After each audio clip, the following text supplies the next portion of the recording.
কথায় আছে ধর্মযাত্রার উৎসব সবার। আজকে ঈদের দিনে বাবানের ছুটি, তো ভাবলাম বিকেলবেলা একটু ঘুরতে বেরাই। তো ঘুরতে তো বেরিয়েছিলাম, আর সামনেই পয়লা বৈশাখ, তো ভাবলাম একটু শপিংয়েও চলে যাই। আর গেছিলাম আদি ঢাকেশ্বরীতে। আদি ঢাকেশ্বরীর শাড়ি কালেকশানগুলো কিন্তু আমার বেশ দারুণ লাগে।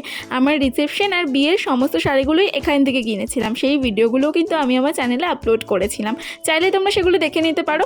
তো পয়লা বৈশাখের জন্য তো নিজের জন্য শপিং করতে গেছিলামই, তার সাথে দেওয়ার ছিল অনেক কাউকে শাড়ি। তো এই সমস্ত শাড়িগুলো মার্কেটিং করলাম, তারপর দেখো বিল কাউন্টারে দাঁড়িয়েছিলাম বিল করার জন্য। তারপর বিল টিল কমপ্লিট চলে আসলাম বাড়ি। ছোটোবেলা থেকে যতবারই শপিং করতে বেরোতাম, বাড়ি এসে সবার ফার্স্টে যেগুলো কিনতাম সেগুলো খুলে খুলে দেখতাম। তো এখনও কিন্তু এই অভ্যেসটা আমার রয়ে গেছে। দেখো যা সমস্ত শাড়িগুলো কিনেছিলাম সবাইকে দেওয়ার জন্য, নিজের জন্য, সব কিন্তু খুলে খুলে সবার আগে বাড়িতে এসে দেখছি। অনেকগুলো পিওর সিল্কের কালেকশন নিয়েছিলাম সবাইকে দেওয়ার জন্য, আর নিজের জন্য একটা সিল্কের শাড়ি নিয়েছিলাম পিঙ্ক কালারের, ওটা আমার ছিল। আর তোমরা যদি দেখতে চাও কী কী শাড়ি কিনেছি, আমি একটা আলাদা করে ভিডিও বানিয়ে দেবো।